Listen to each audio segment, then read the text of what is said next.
Case के बारे में बात करने वाले हैं जो कि बहुत ही पेचीदा होता जा रहा है। बात करने वाले भारतीय मूल की रहने वाली, जो कि केरल की रहने वाली निमिषा प्रिया, जो कि कुछ साल पहले बात करेंगे 16 जुलाई 2008 को ये यमन में जाती हैं एक नर्स के तौर पर। यमन में बहुत सारे आंतरिक कलह और युद्ध होने के कारण वहाँ पर नर्स और चिकित्सा की बहुत ज़्यादा ज़रूरत होती है, तो केरल की बहुत सारी महिलाएं, बहुत सारे लोग नर्स के तौर पे, डॉक्टर के तौर पे यमन में जाते रहे हैं। तो यहाँ पर बात यह है कि निमिषा प्रिया को एक केस के सिलसिले में यहाँ पे फांसी की सज़ा हो जाती है, और ये फांसी की सज़ा 16 जुलाई 2025 की डेट नज़दीक है। तो यहाँ पर हम बात करने वाले हैं, क्या भारत सरकार ने कैसे कैसे कदम उठाए, क्या भारत सरकार के हर सारे कदम फेल होते जा रहे हैं, क्या निमिषा प्रिया को फांसी से बचाने का कोई रास्ता नहीं बचा हुआ है, क्या निमिषा प्रिया को फांसी हो जाएगी। तो इन सारी चीज़ों पर हम लोग बात करने वाले हैं। तो हम सिरेवार आपको समझाने वाले हैं क्या क्या चीज़ें हैं, क्या रास्ता निकल सकता है, क्या भारत सरकार ने रास्ता निकाला है। तमाम तरीके की जो न्यूज़ आ रहे हैं, न्यूज़ के थ्रू हम यहाँ से बात करने वाले हैं।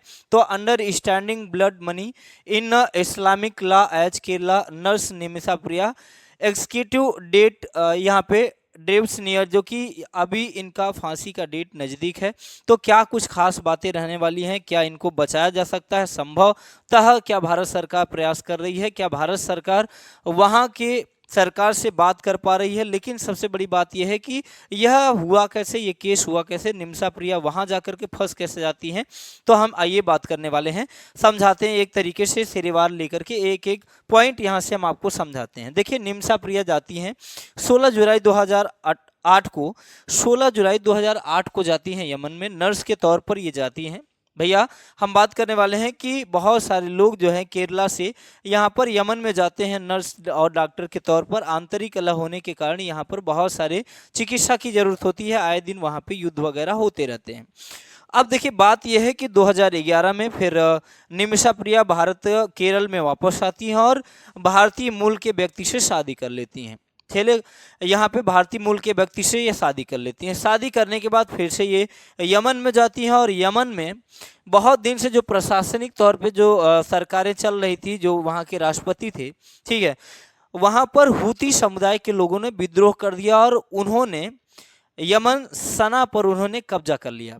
कब्जा करने के बाद अब प्रशासनिक तौर की बात करें तो वहाँ पर वो लोग एक तरीके से शरिया कानून चलाते हैं। शरिया कानून के तौर पर यहाँ पे इस्लाम में जो चीज़ें लिखी गई हैं उसके हिसाब से वो लोग वहाँ पे चलाते हैं। यहाँ पे शरिया कानून की बात करते हैं। शरिया कानून में क्या क्या, शरिया कानून में क्या लिखा गया है, क्या चीज़ें हैं, सारी जानकारी हम आपको देने वाले हैं। तो बात यह है कि निमिषा प्रिया को फांसी की सज़ा हुई क्यों, कैसे फांसी की सज़ा हो जाती है। देखिए, हम बात करने वाले हैं कि निमिषा प्रिया जब भारत से फिर से लौट करके यमन गई, तो यमन में जब हूती समुदाय के लोगों ने वहाँ पर आक्रमण करा और सना को जो है अपने कब्जे में ले लिया, तो यहाँ पर जो निमिषा प्रिया हैं ये भारत नहीं लौट पाती हैं, अपने पति और बच्चों के पास नहीं आ पाती हैं, वहाँ फंस जाती हैं। ठीक है, अब इसी के बीच में ये होता है कि निमिषा प्रिया एक प्लान बनाती है और यहाँ पर निमिषा प्रिया यमन में ही एक मेडिकल स्टोर खोलने की कवायद करती हैं। इनका विचार बदल गया कि हम एक मेडिकल स्टोर यहाँ पे चलाएंगे। ठीक है, लेकिन वहाँ पर समस्या इस बात की आ रही थी इनके पास कि आप कोई स्वयं कारोबार वहाँ पे नहीं कर सकते। कारोबार तब कर सकते हैं जब वहाँ का कोई लोकल व्यक्ति हो आपके साथ। तो निमिषा प्रिया को लोकल व्यक्ति की ज़रूरत पड़ने लगी। तो एक यहाँ पर एक व्यक्ति आता है निमिषा प्रिया के पास, मतलब कि मेडिकल के लिए, अपनी माँ को लेकर के आता है दवा कराने के लिए। तो यहाँ पर वो पूछता है कि आप कहाँ की रहने वाली हैं, तो निमिषा प्रिया ने बताया कि हम भारत के रहने वाले हैं, केरल से बिलोंग करते हैं। तो जो व्यक्ति का नाम है तलाल मेहंदी, तलाल मेहंदी जो कि निमिषा प्रिया से मिलता है और तमाम सारी बातचीत होती है, और निमिषा प्रिया को मौका मिल गया कि तलाल मेहंदी से हम यहाँ पर एक समझौता करें और समझौते के तहत हम एक मेडिकल स्टोर यहाँ पे खोलें ताकि यहाँ से जीवन यापन कर सकें, हम एक मेडिकल स्टोर यहाँ से चला सकें।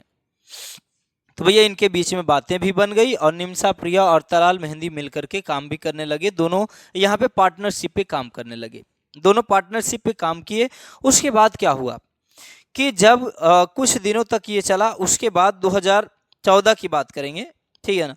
2014 में हूती समुदाय के लोगों ने विद्रोह करके उसको अपने कब्जे में सना को ले लिया। उसके बाद हम बात करने वाले हैं 2017 में।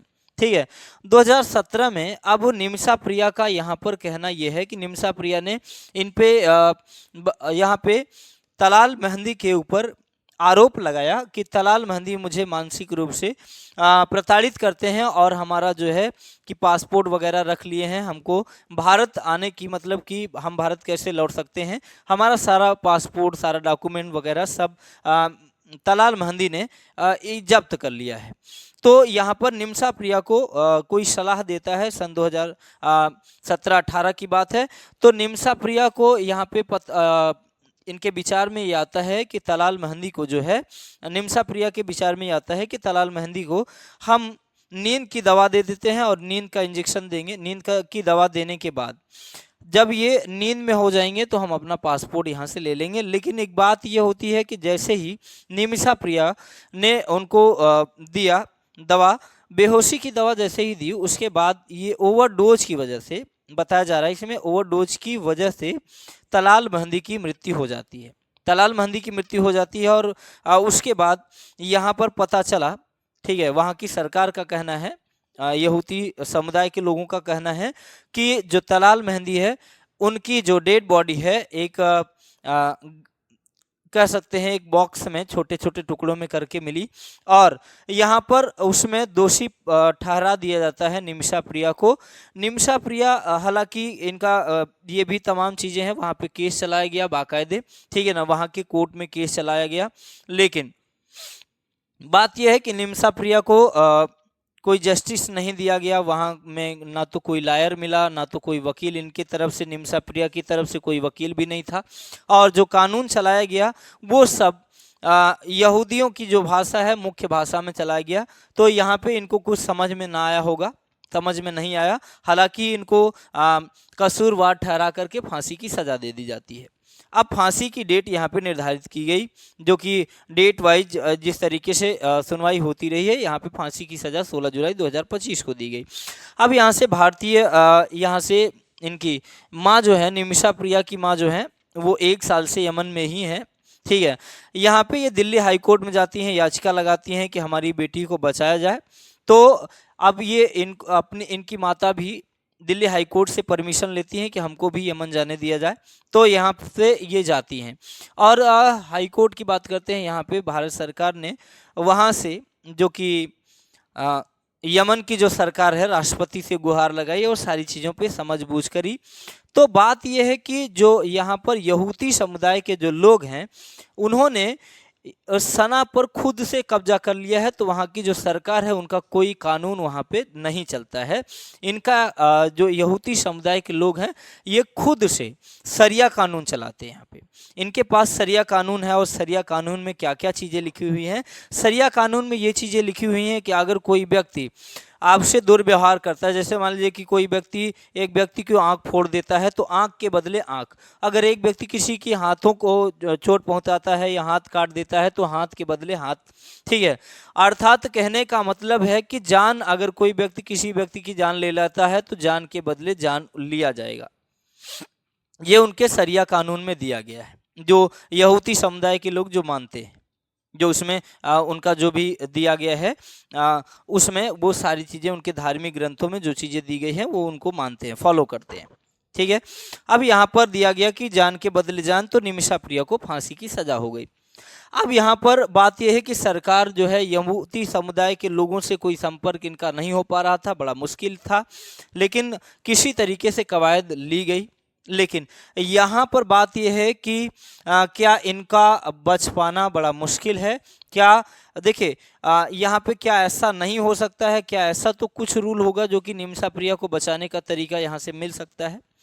बात यह है कि निमिषा प्रिया को बचाने का तरीका ये है कि अगर जो यहाँ से तलाल मेहंदी हैं, अगर उनका परिवार जो है, उनका परिवार अगर निमिषा प्रिया को माफ़ कर दे फांसी की सज़ा से, तो ये बच सकती हैं। अगर यहाँ पे निमिषा प्रिया का परिवार आकर के यहाँ पे कह दे कि हम इनको माफ़ करते हैं तो फांसी की सज़ा इनकी रुक सकती है। लेकिन वहाँ पर भी शरिया कानून के हिसाब से जब भी ये माफ़ करेंगी तो वहाँ पर इनको बात करेंगे तो यहाँ पर इनको जो है ब्लड मनी देना पड़ेगा, खून के बदले पैसे देना पड़ेगा, जो कि वहाँ की सरकारें और जो यहूदी समुदाय के लोग हैं और जो तलाल महंदी के परिवार के लोग हैं, अगर वो ब्लड के बदले मतलब ब्लड मनी मांगते हैं, मांग करते हैं, वो चाहे 5 लाख मांग ले, 10 लाख मांग ले, 50 लाख मांग ले या करोड़ मांग ले, तो अगर उस जिनका जितना उनका मांगना होगा उस तरीके से ब्लड मनी मांगते हैं, अगर मांगेंगे